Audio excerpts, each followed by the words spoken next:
ಪೀಠ ಕ್ರಿಯೇಷನ್ಸ್ ವತಿಯಿಂದ ವಿವಾಸ್ಪದ ಕನ್ನಡ ಕಿರುಚಿತ್ರದ ಲೋಕಾರ್ಪಣೆ ಕಾರ್ಯಕ್ರಮವು ಮಂಗಳೂರಿನ ಮ್ಯಾಪ್ಸ್ ಕಾಲೇಜಿನಲ್ಲಿ ನಡೆಯಿತು. ಕಾರ್ಯಕ್ರಮದಲ್ಲಿ ಮ್ಯಾಪ್ಸ್ ಕಾಲೇಜಿನ ಪ್ರಾಂಶುಪಾಲರಾದ ಡಾಕ್ಟರ್ ಪ್ರಭಾಕರ್ ನಿರ್ಮಾರ್ಗ ಅವರು ವಿವಾಸ್ಪದ ಕನ್ನಡ ಕಿರುಚಿತ್ರವನ್ನು ಲೋಕಾರ್ಪಣೆಗೊಳಿಸಿದರು.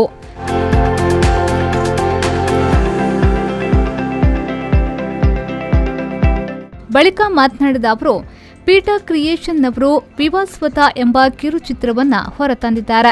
ಸಮಾಜಕ್ಕೆ ಕನ್ನಡಿ ಹಿಡಿದು ಸಮಾಜವನ್ನು ತಿದ್ದುವ ಕೆಲಸ ಇವರ ಕಿರುಚಿತ್ರ ಮಾಡಿದೆ ಎಂದು ಹೇಳಲು ಹೆಮ್ಮೆಯೆನಿಸುತ್ತಿದೆ.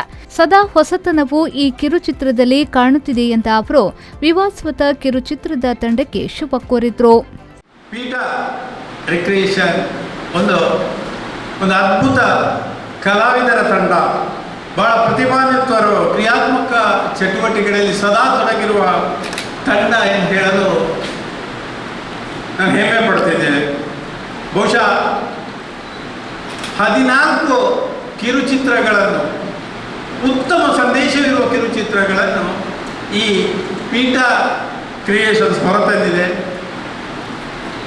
ಸಮಾಜಕ್ಕೆ ಕನ್ನಡಿ ಹಿಡಿದು ಸಮಾಜವನ್ನು ತಿದ್ದುವ ಕೆಲಸ ಇವರ ಕಿರುಚಿತ್ರಗಳು ಮಾಡಿದೆ ಎಂದು ಹೇಳಲು ಹೆಮ್ಮೆ ಆಗ್ತದೆ.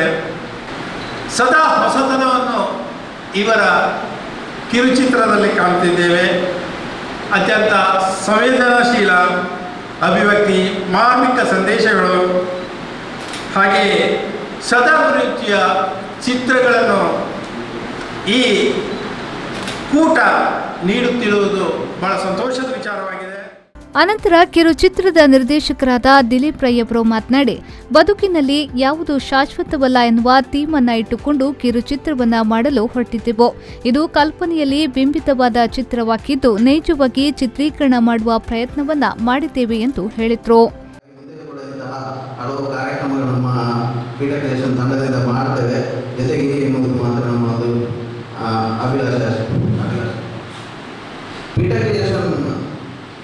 ತಂಡದಿಂದ ವಿವಾಸ್ವತ ಅನ್ನುವಂತಹ ಚಿತ್ರ ಮಾಡಬೇಕು ಅನ್ನುವಂಥದ್ದು ನಾವು ತುಂಬ 6-7 ತಿಂಗಳ ಹಿಂದೆ ಯೋಚನೆ ಮಾಡಿ ಶೂಟಿಂಗನ್ನು ಕಂಪ್ಲೀಟ್ ಮಾಡಿದ್ವಿ.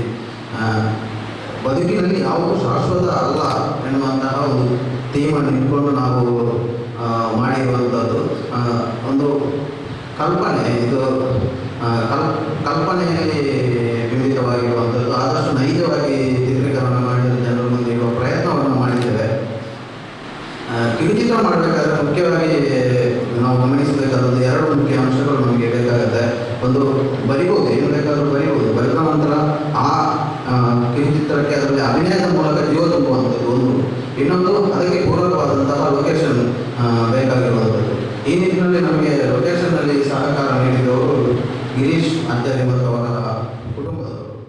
ಈ ಸಂದರ್ಭದಲ್ಲಿ ವಿವಾಸ್ವತ ಕಿರುಚಿತ್ರದ cinematography Mahesh Moolya, executive producer Yatish Kudupu, Deepika Shetty, Shivaprakash, Gunakar ಉಪಸ್ಥಿತರಿದ್ದರು. ಇನ್ನು ವಿವಾಸ್ವತ ಕಿರುಚಿತ್ರ ಅದ್ಭುತವಾಗಿ ಮೂಡಿ ಬಂದಿದ್ದು ಬದುಕಿನ ಕಲ್ಪನೆಯಾಧಾರಿತ ಕಿರುಚಿತ್ರವಾಗಿದೆ. ಈಗಾಗಲೇ ಯೂಟ್ಯೂಬ್ನಲ್ಲಿ ಕಿರುಚಿತ್ರ ಬಿಡುಗಡೆಗೊಂಡು ಯಶಸ್ಸನ್ನ ಕಾಣುತ್ತಿದೆ. ನಾನ್ಯಾಕೆ ಸಾಯ್ಬೇಕು? ಚೆನ್ನಾಗೇ ಇದ್ದೀನಲ್ಲ, ಮತ್ತ್ಯಾಕೆ ಸಾಯ್ತೀನಿ? ಸಾವು ಯಾರಿಗೆ ಹೇಗೆ ಯಾವಾಗ ಬರುತ್ತದೆ ಎಂದು ಯಾರಿಗೂ ಗೊತ್ತಾಗುವುದಿಲ್ಲ. ಮತ್ತು ನನಗೆ ಗೊತ್ತಾಗ್ತಾ ಇದೆ.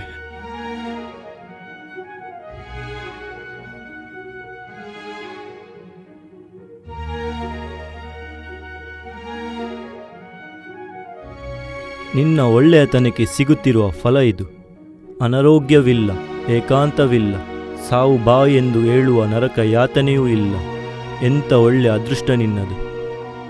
ಹೇಗೆ ಸಾಯ್ತೀನಿ ನಾನು ಗೊತ್ತಿಲ್ಲ. ಬಹುಶಃ ನೀನು ಉಸಿರು ಕಟ್ಟಿ ಸಾಯುತ್ತೀಯ. ನಿಮ್ಮ ಭಾಷೆಯಲ್ಲಿ ಅದಕ್ಕೆ ಹಾರ್ಟ್ ಅಟ್ಯಾಕ್ ಅಂತಾರೆ. ಮಗಳು ಈಗಷ್ಟೇ ಶಾಲೆಗೆ ಹೋಗ್ತಾ ಇದ್ದಾಳೆ. ಅವಳನ್ನ ಚೆನ್ನಾಗಿ ಓದಿಸಿ ಒಳ್ಳೆ ವ್ಯಕ್ತಿ ಮಾಡಬೇಕು ಅಂತ ನನ್ನ ಆಸೆ. ಒಳ್ಳೆ ಮನೆ ಬೇರೆ ಕಟ್ಟಬೇಕು. ನನ್ನನ್ನೇ ನಂಬಿ ಬಂದಿರೋ ಹೆಂಡತಿನ ಚೆನ್ನಾಗಿ ನೋಡ್ಕೋಬೇಕು. ಅನಾರೋಗ್ಯದಲ್ಲಿರೋ ಅಪ್ಪನಿಗೆ ನೆಮ್ಮದಿ ಕೊಡಬೇಕು. ತಮ್ಮನ್ನ ಒಳ್ಳೆಯವರನ್ನಾಗಿಸ್ಬೇಕು. 35 ವರ್ಷಕ್ಕೆ ಒಳ್ಳೆ ಸಾವು ಬೇರೆ ಕೇಳು. ನಾನೂ ಕೂಡ ಕಾಲನ ಆಜ್ಞಾಪಾಲಕ. ನಿನ್ನನ್ನು ಕರೆದುಕೊಂಡು ಹೋಗುವ ಆದೇಶ ನನಗೆ ಬಂದಿದೆ. ನಾಗರಾಜ್, ವಿ4 ನ್ಯೂಸ್, ಮಂಗಳೂರು.